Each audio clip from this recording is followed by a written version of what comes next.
The HOA SUV eased up beside him, and a flashlight sliced the dark. A man in khaki said, "Sir, step out of the car." Daniel felt for the badge. He kept hidden, and his mouth went dry. "You can't patrol these lanes at night," the man said, voice flat with rules. Daniel looked him in the eye and said, "I'm highway patrol." The man smiled like he already had the proof, a printed complaint waiting to turn a badge into a crime. Before we go any further, if this is your first time watching one of our videos, we'd love for you to hit that subscribe button. Your support means the world to us, and it helps us bring you even more powerful stories. Stick with us till the very end. And if the story moves you, drop your thoughts in the comments and share it with a friend. Now let's begin. The sun was folding itself behind the roofs of Willow Ridge, taking its last clean light and hiding it between the hedges and the tall maples. Sprinklers sighed in a dozen yards, sending thin arcs of water that glittered for a breath and then vanished. A faint smell of cut grass and warm concrete rose from the cul-de-sac. From the nearby highway came a low, constant drone, like a distant machine that never learned to sleep. Daniel eased his patrol car into his driveway, the engine whispering to stop. He sat for a moment with his hands on the wheel, listening to the small sounds of the street, the distant laughter of children, a dog barking twice, the steady tick of cooling metal. He was off duty. He had clipped his badge to the inside of his jacket, where it would not catch the sun or the eyes of curious neighbors. In uniform, he felt the straightness of the world, black and white, orders that fit like armor. At home, the edges blurred. He pulled the jacket tighter around his shoulders, as if that small motion could hold everything in place. He noticed the mailbox first. A cream envelope lay half open, its flap caught on the curve of the metal. Someone had slid it in and left it there, careless as a footstep. Daniel killed the engine and walked slowly, boots soft on the pavement, down the short path to the curb. The envelope bore the neat type of the Willow Ridge Homeowners Association. He knew the marks of their notices, polite language that carried a blade. He knew the men who patrolled the community in stiff khaki uniforms and shiny SUVs, the HOA volunteers who liked the power of a flashlight and the right to say what was allowed on a lawn. He had never minded them much before. They were another kind of order in a place that wanted to be very clean. His name was on the letter in his own hand, but the tone was not friendly. It read like an accusation wrapped in polite paper. A complaint had been filed. The letter said against his vehicle for unauthorized use of a common lane and for excessive idling outside of private property. There was a request, formal and small, that he meet with the HOA patrol captain to clarify the matter. A time was suggested. A place was given, the community office behind the clubhouse. Daniel read it twice. The words sat on the page like cold stones. He had spent long nights on highways where real dangers came without appointments. He had stopped cars for reasons that mattered: speed, erratic drivers, the small betrayals of sobriety, and fear. An HOA complaint felt petty against the weight of what he carried home in his head. Still, it prickled. He looked up at his house through the leaves. Inside, light moved in a rectangle.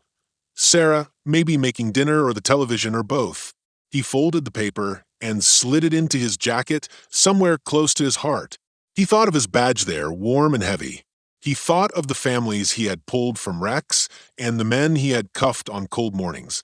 He carried those faces around like stones in his pockets, and sometimes when the light went thin, the weight made him lean. He had promised himself a long time ago that home would be different. Home would be a place where his hands did not tremble in the small hours, where he would put down the uniform and find Daniel again. That promise had been an honest thing once. Lately, it felt like an act he performed for the mirror. A neighbor's porch light flicked on. A woman walked past with a grocery bag, her dog pulling at the leash. She smiled and nodded and said something about the weather. Daniel said the same back, words that fit the moment: neighborly, light. There was a carefulness in him now, a practiced softness that used to come easily. The letter made everything more precise, like a spotlight on a bruise. He felt irrationally watched. He could have ignored it.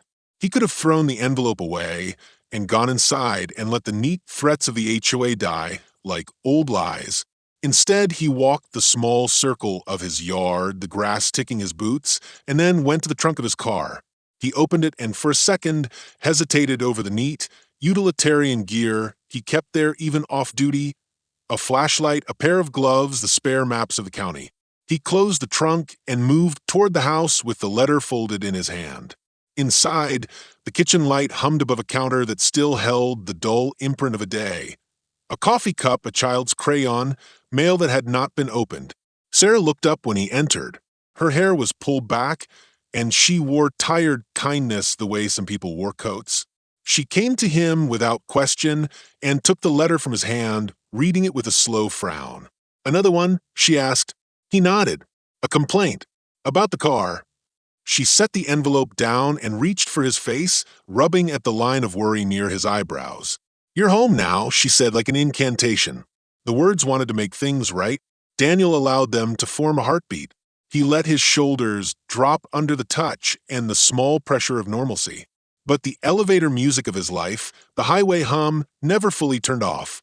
Even now, at the kitchen table, his mind was counting possibilities. A mistake by a neighbor who wanted the visitor spot. A petty feud over a garbage can. Or something sharper. He could imagine the HOA patrol at the gate, walking with the authority to decide who belonged. He could imagine the sharpness of their questions, the judgment thin as paper, but heavy as lead. He could imagine his badge tucked away at home, colliding with that other kind of badge in a court of polite men. Sarah watched him, eyes steady. "Do you want to call them?" she asked, but the question was softer than the answer she expected. Daniel realized she thought of him as a shield, and the shield was not always the thing he wanted to be. "No," he said, "not yet." He smoothed the paper between his fingers the way people smooth their lips before they speak. "I'll go tomorrow. I want to see who wrote it." Outside, a patrol SUV rolled slowly down the street, the driver scanning license plates and lawns like a man reading a book. It had the Willow Ridge logo on the door, bright and small. Daniel watched it go, the car moving with an authority that felt foreign when it crossed his path. The driver did not look up at his house. He did not need to. The machine of the place was turning, and Daniel felt the teeth of it before anything else happened. He sat back at the table with his coffee gone cold and felt the ordinary world tilt under the letter in his jacket. The notice was small, a bureaucratic thing. Yet it had arrived like a summons, crisp and unavoidable. It had the power to make him choose, to answer in the comfortable language of neighbors, to shrug and fold, or to stand and say who he was. Daniel was a man who had always answered. That was the trouble and the habit.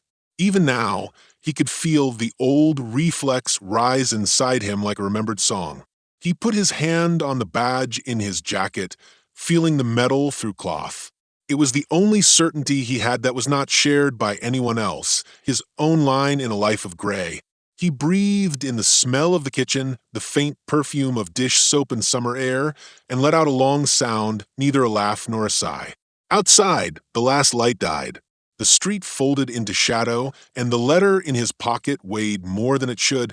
The office behind the clubhouse smelled of bleach and lemon air freshener. Fluorescent lights hummed like a steady insect, and the vending machine in the corner glowed with cheap promises.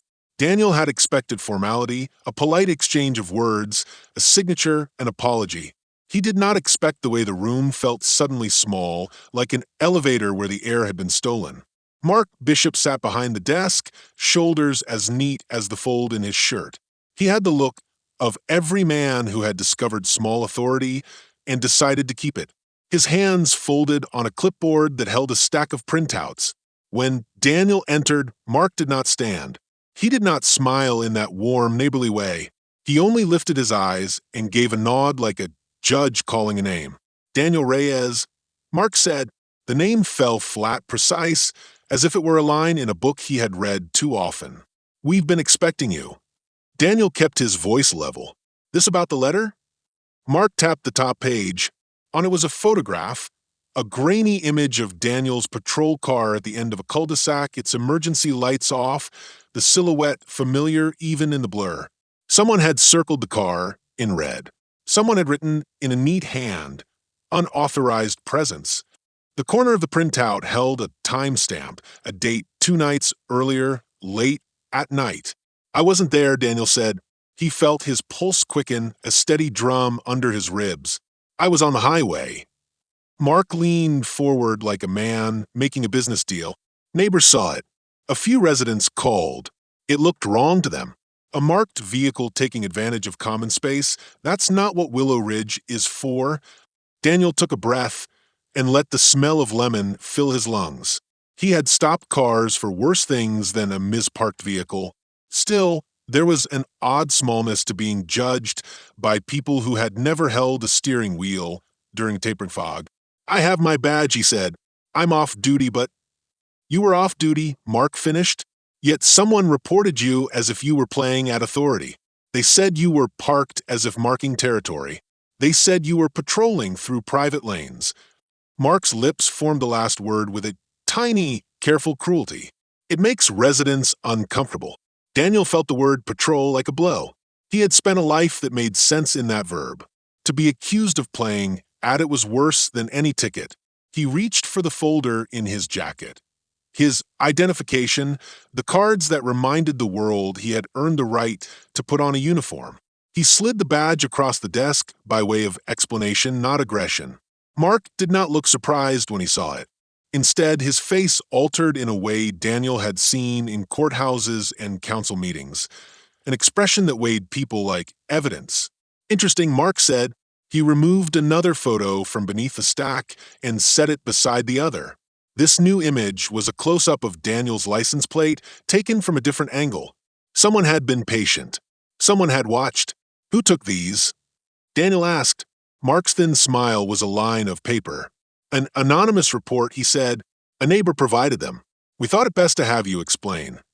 Daniel felt suddenly that explanation was an exercise designed by other people to make him small. He considered telling them everything, the long highway nights, the calls, the judgment he carried like armor. He considered saying nothing and letting his silence be a shield. Instead, he chose a different approach. "If someone is following me," he said quietly, "that is a matter for the department." Mark's eyes flashed, and for a second something like triumph hovered there. "We have our own rules here," he said. "Nobody gets to take the community's quiet for themselves. If a resident thinks a vehicle is using common land improperly, we enforce that. We have volunteers. We have patrols." He tapped the logo on his uniform pocket, a small official symbol. "You understand that, I'm sure." Daniel did. He understood the rules and symbols. He also understood how small signs could become weapons. "Who made the complaint?" he asked again. Mark shrugged. "Confidential. One of our residents requested anonymity." That was the moment when a sound cut through the hum of the fluorescent lights, the sting of a phone vibrating. Mark glanced at it, then set it face down without reading. Daniel's own phone, in his jacket, buzzed with an unfamiliar number. He fished it out. The screen showed a single line of text. "We saw you. Stay clear." There was no name, no number to call back. Just 3 words that felt like a closed door. Daniel's throat tightened. "Who sent this?" he asked, but Mark only watched him with something of interest, like an audience waiting for a trick. "You should be careful what you do around here," Mark said. "People notice. People talk." On his way out, Daniel paused in the doorway and looked back at the man who had the power to reduce things to rules. Mark's posture had not softened. His neat hand smoothed a paper, as if erasing what had been said. Daniel felt a hollow where trust used to be. The name neighbor rode on a current of malice he could not yet identify.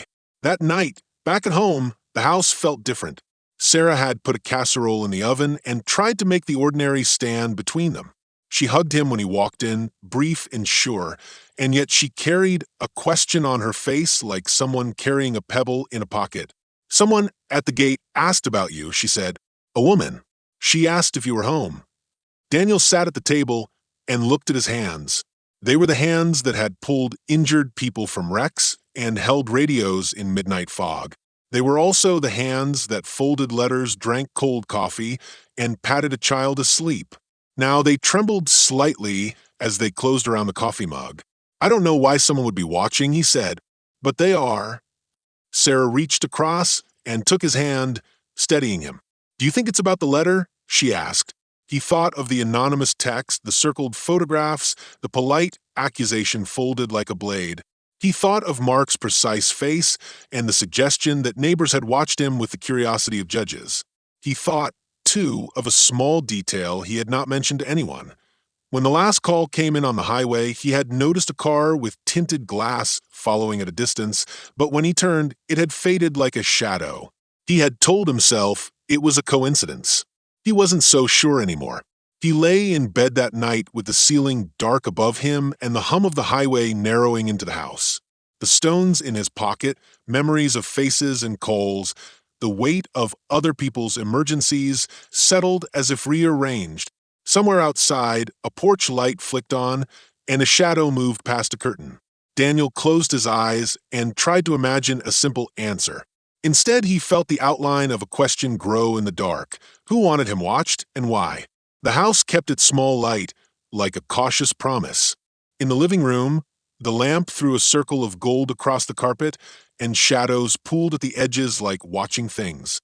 Sarah folded laundry on the sofa, the rhythm of her hands a quiet metronome. Daniel stood by the window, looking out into the street where hedges swallowed most of the night. He kept turning the letter in his fingers as if the paper might change its tone. You didn't tell me everything, Sarah said finally, not accusing but tired in the honest way that comes from long days and short sleep. You mean the text? Daniel's voice was flat, a carefully measured line. He had found that tone useful on the highway when panic needed trimming. It had become useful at home, too, a way to keep worry from spreading. She set the basket down and crossed the room, bare feet silent on the rug. It said, "We saw you. Stay clear." Who sends a message like that? Her eyes searched him, looking for an answer that would make the edges of her night smooth again. Daniel did not want to say what he'd seen on the highway, the tinted black car that had matched his route and then faded. He did not want to give shape to the small fear that had been growing at the edges of his day. Someone's watching, he said instead. Someone doesn't like me being here. Sarah's mouth tightened. She had known Daniel long enough to know the difference between the man who wanted to be honest and the man who put a uniform on to protect others. Maybe it's because you wear the badge even when you're off duty, she said. It was a question disguised as comfort. Maybe that makes people nervous. That's true, Daniel admitted. He thought of his father's voice, the steady grammar of a man who had taught him to stand for others. He thought, too, of the nights he had spent listening to strangers in worse places than Willow Ridge. He wanted to tell Sarah that his shield didn't feel like protection anymore, that sometimes being the one who answers made him the one who was targeted, but he chose instead to say, "I'll handle it." At the station the next morning, the fluorescent light seemed harsher. His partner, Michael, was already at the coffee pot, moving with the kind of easy motion that suggested some nights were lighter than others. Michael had been Daniel's partner on the highway for 3 years. They moved together on a rhythm honed by late calls and quick jokes. He had a way of looking at things that cut through the static. He poured 2 cups and handed one to Daniel. "You look like you've been measured by rulers," Michael said, small smile. "HOA trouble?" Daniel showed him the photos. Michael's fingers tapped the edge of the printout. "Anonymous complaints," he read aloud. "Neighbors. Lovely." He met Daniel's eyes. "You think someone's setting you up?" "I don't know," Daniel said, "but something's off. I got a text last night from an unknown number, and Mark Bishop seems too interested." Michael whistled low. "Mark? The man with the clip-on tie and the clipboard? He runs the neighborhood like it's a retirement office. You didn't tell me he'd be this involved." "He's always been involved," Daniel said, "but today he was precise. He had the photos. Someone followed us. Someone waited." Michael's expression smoothed into professional focus. If someone's following you and it's not a genuine investigation, that's harassment. But it's also possible, and I'm only saying this, that someone on our side leaked a photo. Someone at the station. People gossip. The idea lodged in Daniel like a small stone. He had never suspected Michael. He didn't want to. But the thought that someone in uniform might have pointed a camera or passed along details to people who would weaponize them had an unpleasant logic. He shrugged it away, but the question stayed. Who had motive? Back in Willow Ridge, the community felt different when seen through other people's eyes. Laura Finch, the neighbor who walked her Labrador at dawn, watched Daniel now with a curiosity that felt like a scale being measured. She had always been friendly, the kind of person who waved from behind a fence. But when Daniel crossed her path, she noticed the way her smile faltered and then settled into something polite. She was the sort of woman who kept lists in her head, names who came in at night, whether the recycling bin was at the curb. She had been at the clubhouse the day Mark showed Daniel the photos. "Did you tell Mark you saw him?" she asked later when their paths crossed near the mailbox. Her voice was small, almost private. Daniel slowed. "Saw who?" "Daniel," she said carefully. "The car.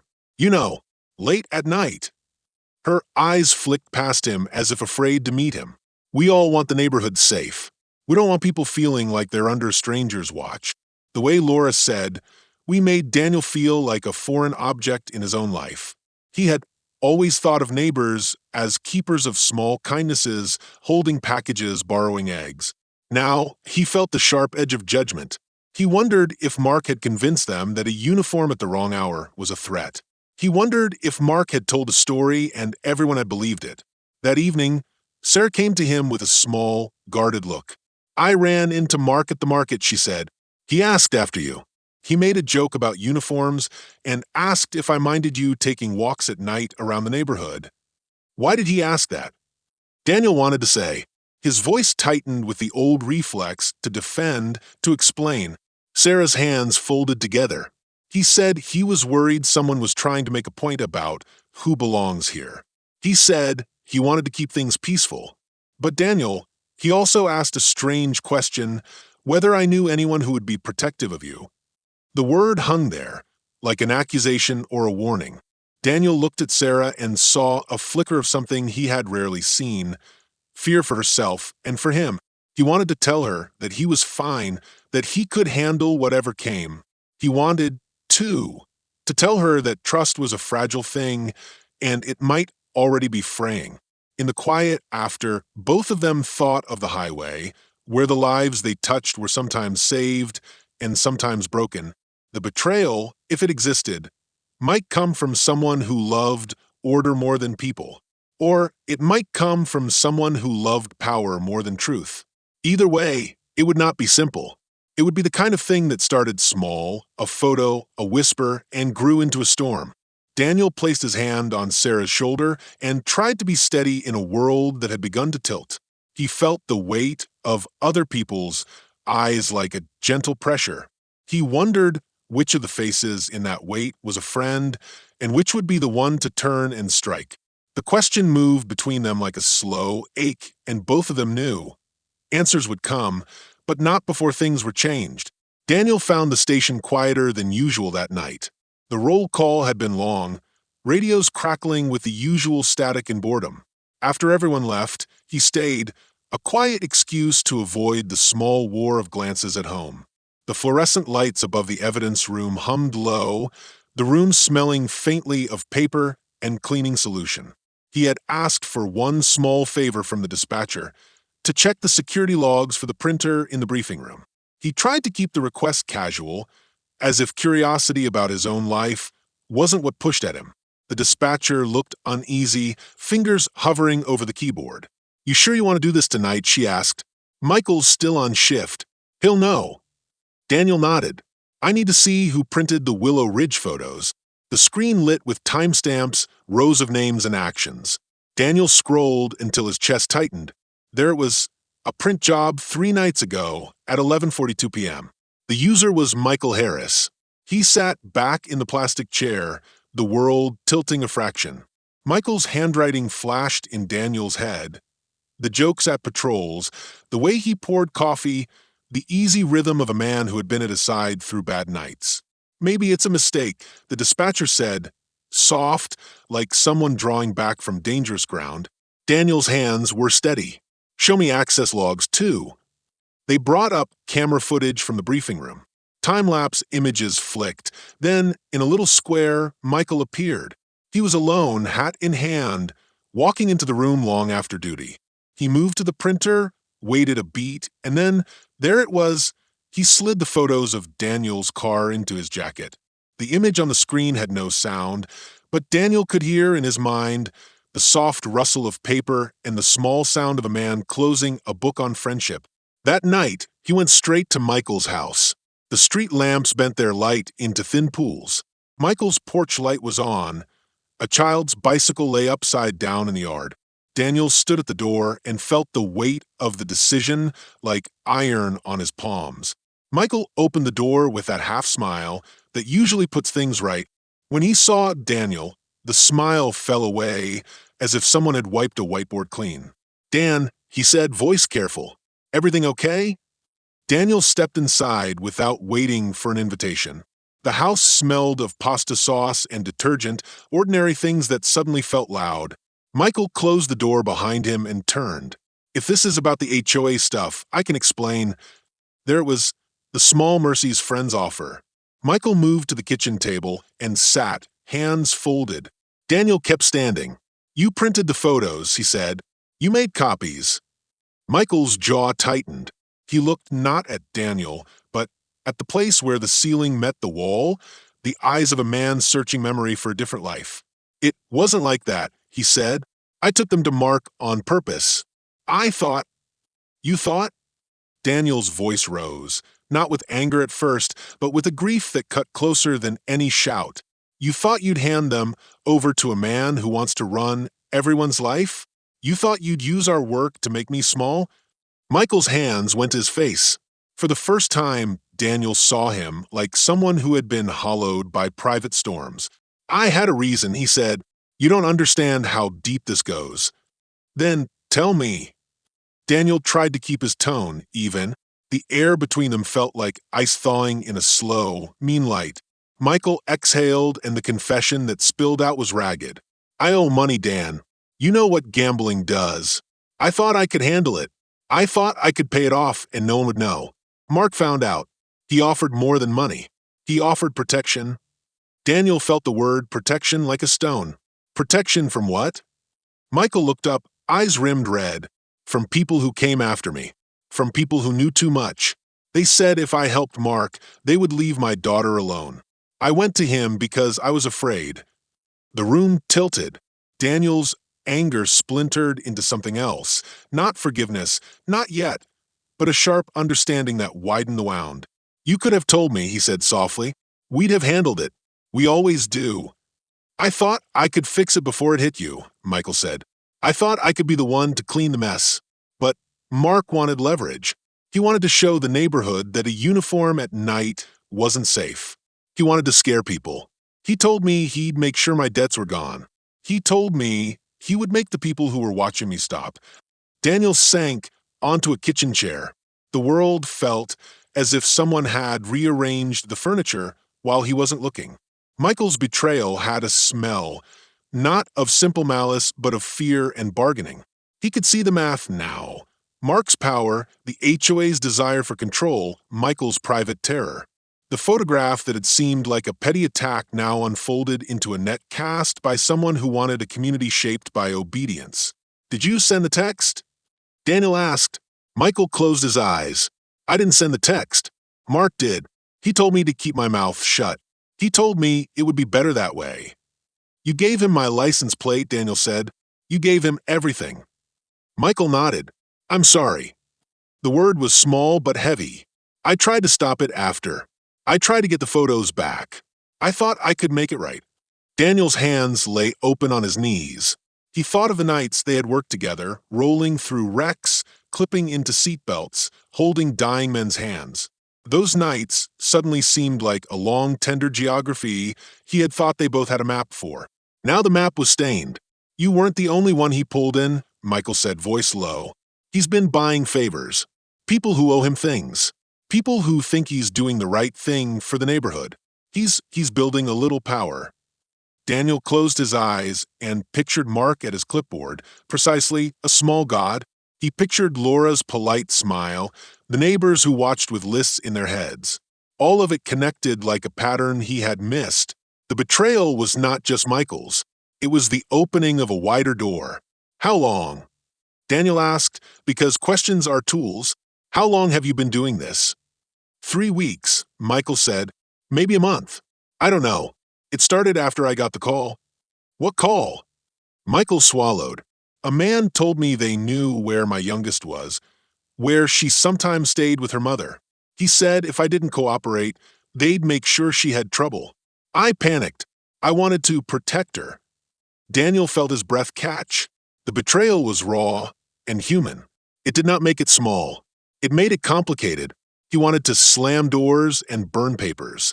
He wanted to hold Michael and beat him at the same time. You should have come to me, Daniel said, voice a jagged line.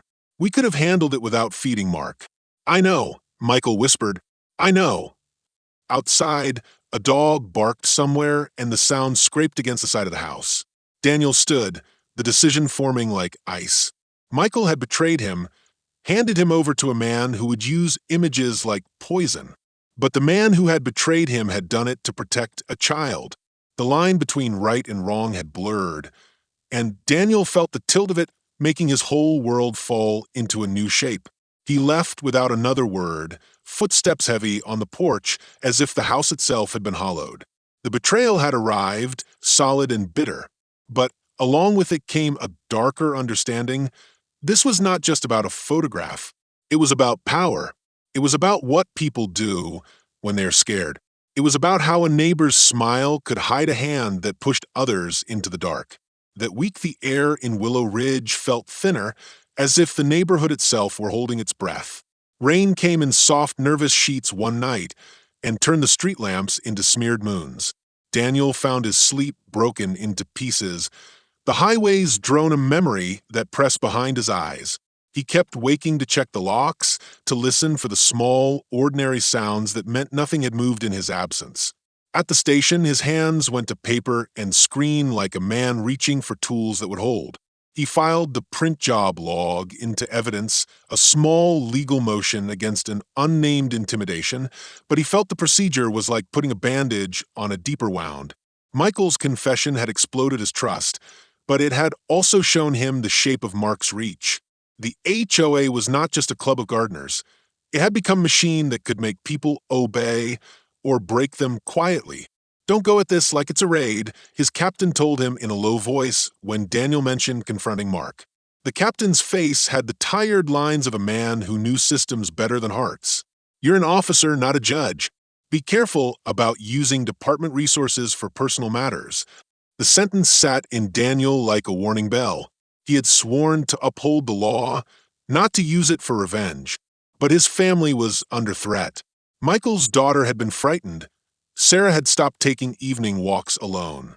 The neighborhood's polite faces had a hardness now, like mailboxes turned to stone. Daniel found himself walking the thin line between right and human need. If the law moved slowly, fear moved faster. One morning, as he left for a midday school visit with a traffic safety class, he found a smear on his mailbox. Black paint, clumsy and young, a single word. The neighbors gathered like ghosts at the curb. Laura Finch stood with her hand over her mouth, the dog at her side pulling on the leash. Who would do this? She asked as if the answer would absolve her. Daniel wiped the paint with his sleeve, feeling both anger and a cold precision. Whoever had done it wanted him to see. Whoever had done it wanted the message known. The paint smelled of turpentine, sharp and cheap. He thought of Mark's neat hands and Michael's shaking ones, and could not tell which was angrier. That night, when Sarah was putting the dishes away, the phone rang. She answered with her usual polite hum and then froze. She handed the phone to Daniel, eyes wide and small. On the other end, there was a man's voice, dry and close. Stay out of things that aren't yours, he said. This is your warning. Daniel's fingers tightened on the receiver. He demanded a number, a name. The line was a shred of static, and then silence. Sarah sat at the little kitchen table and folded her hands like a person making a small prayer. Maybe we should leave, she whispered. The idea was simple: pack bags, get out of a neighborhood, turn sharp, and it landed like a stone between them. No, Daniel said too quickly. He did not want to admit that he saw the temptation to run. He had always been the one who answered calls, who stayed in place so others could be safe. But staying now felt different. It felt like standing on a platform with a train coming. The choice was not only his duty, but his family's future. At work, the dilemma sharpened.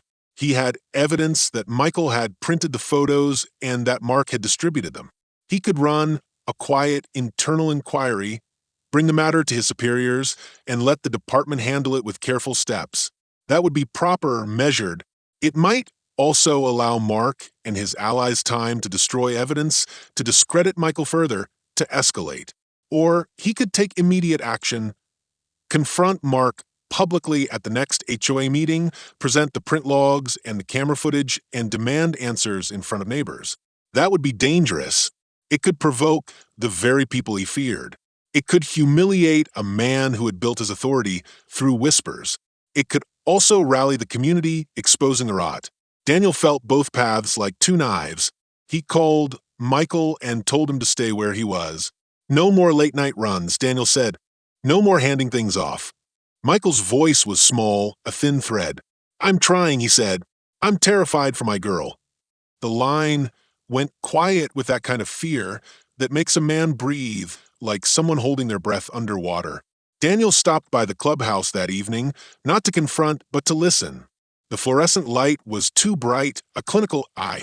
Mark was there, arranging papers at the desk with a calm that felt practiced. When he saw Daniel, his smile was quick and polished. Officer Reyes, he said, I hoped you'd come to talk. Daniel stood with the evidence folder under his arm. He could have opened it then. He could have shown the printed timestamps, the camera footage, the paint on his mailbox. He could have made Mark small in the same way Mark had made him small. But he remembered his captain's caution and his own oath. He wanted to be above the way Mark wielded small cruelties. Tell me why you've been watching my family, Daniel said instead, voice quiet and low. Mark's expression folded into something like concern. We watch out for our community, he said. You understand that. His eyes skimmed the folder as if reading headlines. There are rules here. People expect a certain standard. Daniel put the folder on the desk and slid it toward Mark, just enough that the man could see the edge of paper. If you think enforcing standards gives you the right to follow, to intimidate, to threaten, stop. I'm asking you. He wanted to leave it as a simple plea. He also wanted to let Mark feel the risk of being exposed. Mark's jaw tightened. Be careful, Daniel, he said softly. You're a man who wears two badges. That can be confusing for people. The words landed like a jab. Daniel left the clubhouse with his heart pounding and the smell of lemon air freshener behind him, and the options clustered like wolves in his head. He could go to his captain and lay every scrap of evidence down. He could call the district attorney. He could go public. He could also do nothing and wait for the next move. On the porch that night, Sarah took his hand and held it like someone counting stars. Whatever you decide, she said, make sure we are safe. Daniel looked at her face in the porch light, at the small lines of love that had kept them together in ordinary days, and felt the heavy gravity of choices.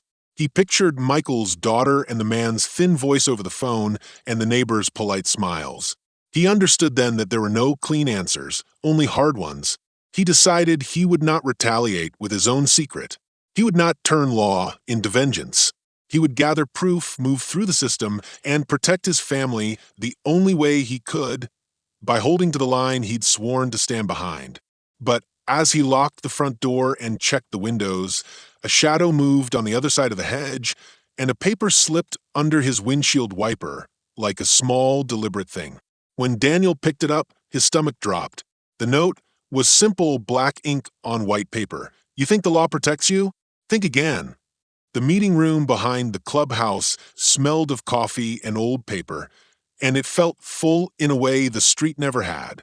Chairs were set in neat rows.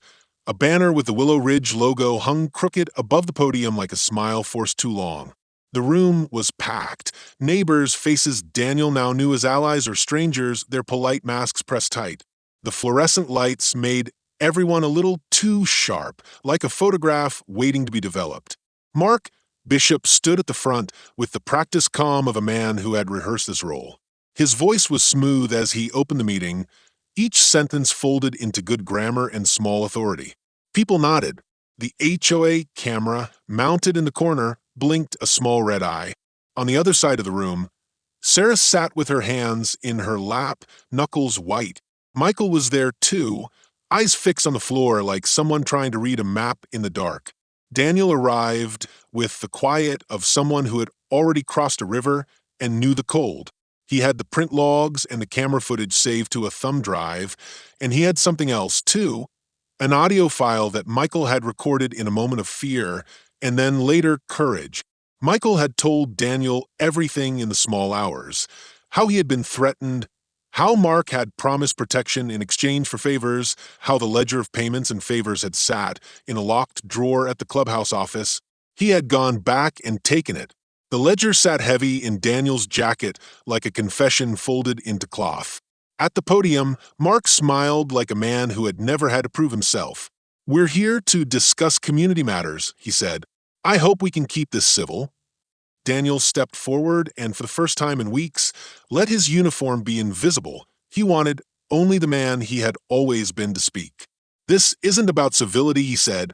His voice traveled through the room, and the way it cut the air made people look up. "It's about the truth." He set the thumb drive on the podium, its plastic small and ordinary against Mark's neat papers. "I have evidence of intimidation, of harassment, and of extortion," Daniel said. "I have camera footage and print logs showing Mark Bishop received copies of private police material. I have a ledger showing payments and favors. And I have an audio recorded by Michael Harris where Mark admits to coercing neighbors and using those favors to control them." A single cough broke like a wave. Mark's face did not move. "You'll show us this?" he asked, voice flat. Daniel pressed play. For a second the room was full only of the soft hiss of static. Then Michael's voice came through, tired, small, the sound of a man who had been pushed. "If you help me, we can make this stop. People will back down. I'll make sure your debts are gone." Another voice answered Mark's, low and smooth. "People like gratitude. People like order. I give them both. You help, and we protect what matters." The audio ended, and the room smelled like a held breath. Mark's smile thinned. He reached for the printout and for the ledger, as if he could push it back into the air and make the words disappear. Neighbors shifted, a rustle of disbelief and the small sound of alliances rearranging. Laura Finch's hand flew to her mouth. She began, then stopped. Her eyes met Daniel's, and in that look was the shame of someone who had been sure of her own neat lists and now found them written in a different hand. Mark recovered himself with the speed of a practiced liar. "This is manipulation," he said. "Audio can be edited. Files can be faked. Michael," he turned to Michael with the sharpness of someone hunting for a scapegoat. "Why did you do this? Why would you lie?" Michael stood slowly, a man stepping into daylight. His voice shook, but he kept his feet. "Because I was scared," he said plainly. "I was threatened. They said things about my daughter. I thought I could fix it myself. I thought if I helped Mark, I would be safe. I was wrong. He wanted control, and he used me." A murmur spread. Some faces softened. Others hardened.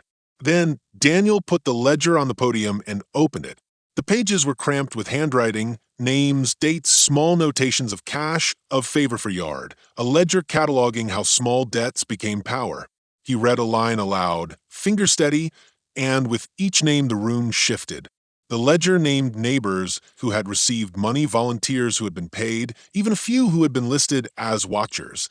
The word watchers had a weight like a rock dropping into a pond. Mark's mouth went thin. He lunged not with hands but with words, accusing Daniel of slander, of abusing his badge, of ruining the community's peace. He called for the police, for order.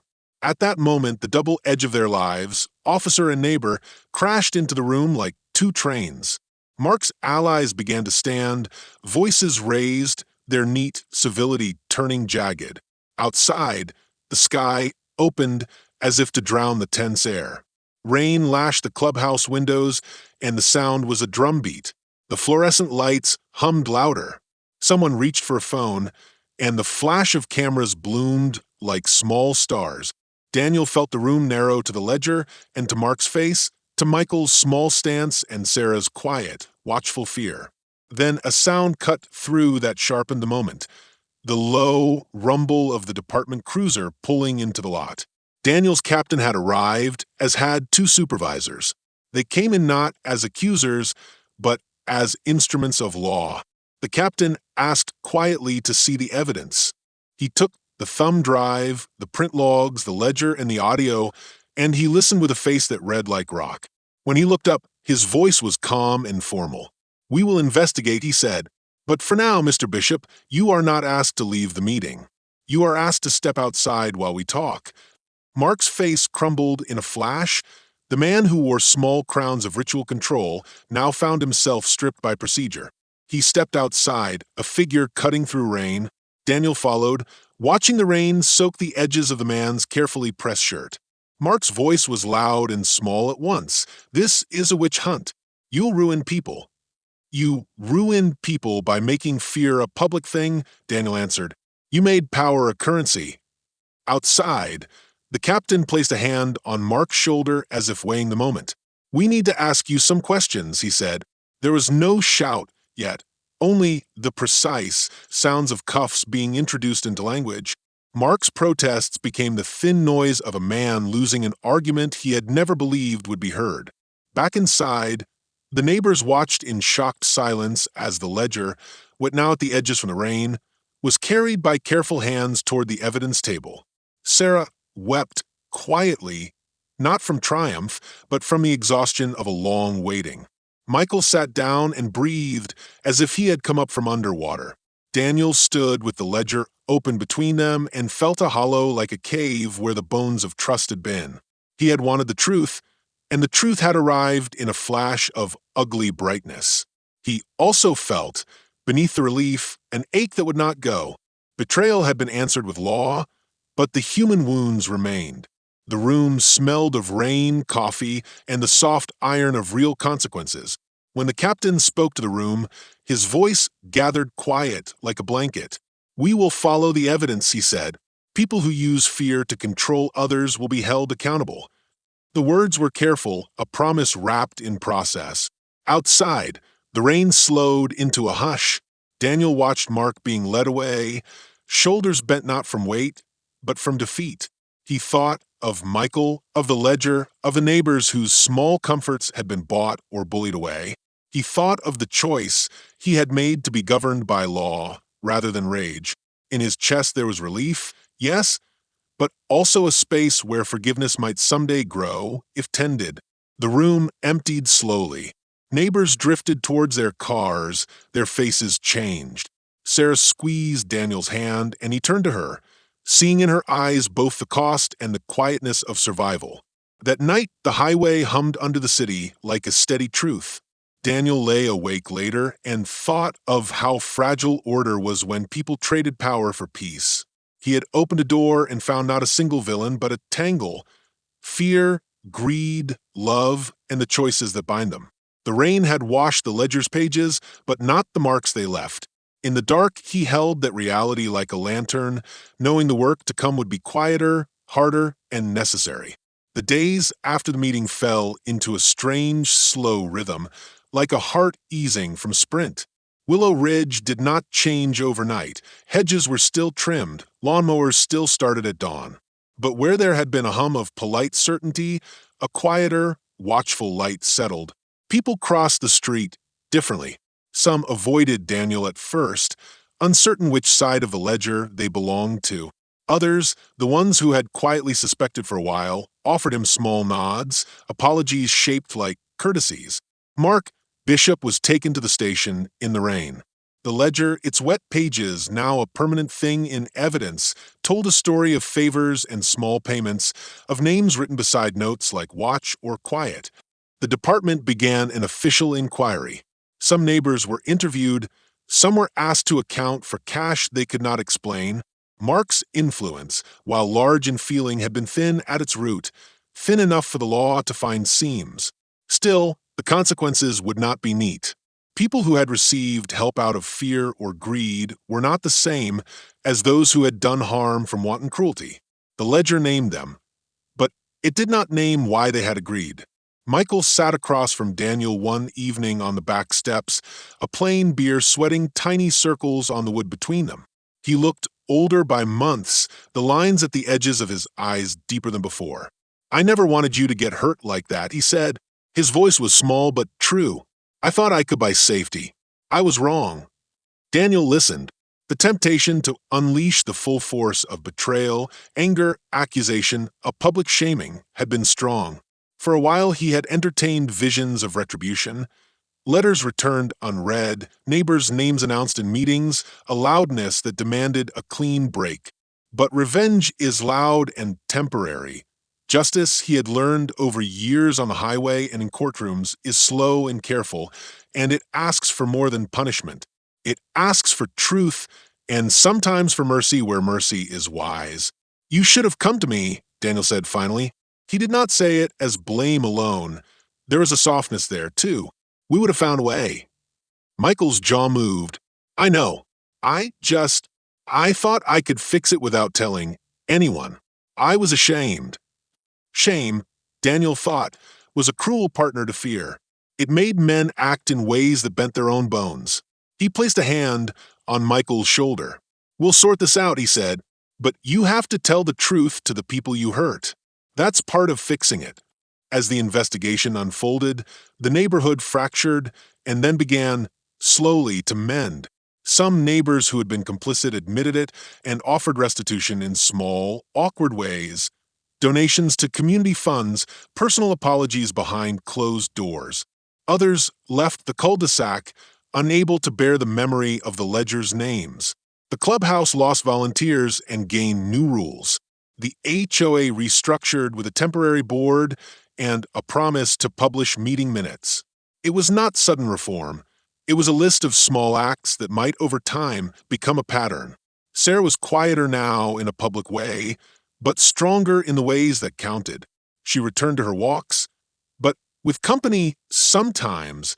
Neighbors who had felt uncomfortable before now walked with her as a gesture more honest than any speech. She held Daniel's hand in the dark sometimes and did not need to ask him where he would stand. He no longer needed to prove it. He had shown, in a room full of people, that truth mattered more than reputation. At home, the family did its small repairs. Daniel took time off that he had not taken in years. He fixed the loose hinge on the kitchen door with careful hands, as if the house itself could be made steadier by small work. He and Sarah sat up late talking about the things they had learned, how power could be gentle, but also how power could rot when given too much without accountability. They spoke about Michael and his daughter, about how fear could make a man dangerous to himself and those he loved. There were nights when Daniel replayed the moments leading to the ledger, Mark's polite sentences, the anonymous photos, the furtive text. Sometimes the anger still rose inside him, hot and precise. Other nights, he felt only a tired sorrow. He had been tempted to use his badge as a club, to press the law into the shape of his hurt. Instead, he had chosen procedure and patience. That choice did not feel small, it felt like a hard thing done right. He knew, however, that it would not be the only test of his ethics. When the district attorney finally decided to press charges, it was against Mark and a handful of those who had knowingly participated in extortion. The courtroom was quieter than the clubhouse had been, the stakes sharper. Michael testified, his voice steadier than anyone expected, telling the truth about fear and payment and coercion. Some neighbors cried in the gallery, others sat stiff as hedges. The sentence that followed was not a cure but a consequence: jail time for Mark, probation for others, restitution where it could be enforced. Daniel watched the process with a complicated relief. The law had done what it could. It had exposed the ledger and punished a leader built on whispers, but it had not turned back every hurt. It had not erased the ways people had been kept small by fear. That was the part that would take longer, the slow work of changing hearts and the quiet courage of neighbors who would now have to look at one another and decide whether to trust. On a late afternoon, as autumn began to make the maples somber and gold, Daniel stood alone at the edge of the cul-de-sac. A small boy rode his bicycle with a wobble and a laugh. An older man raked a pile of leaves as if against the passage of time. A few neighbors waved. Daniel let himself wave back without calculation. The ledger, dry now and filed away, felt like an old scar. It ached sometimes, but not enough to stop him from walking in the sun. He had been given the choice between law and vengeance, between exposure and the quiet rightness of procedure. He had chosen law, and in doing so he had chosen restraint. It had cost him sleep and trust, but it had also shown something he had always valued. That truth, when pursued carefully, can reshape a place. That night in bed, he listened to the highway humming far off, a steady sound he had lived with his whole life. He thought about Michael's fear, about the neighbor's shame, about Mark's small godhood turned to nothing. He thought of the ledger and how small acts could add up to a system. Most of all, he thought about choice. Each person in Willow Ridge had made small decisions, some for power, some for fear, some for kindness. The ledger had been proof of that. For Daniel, the moral work would continue.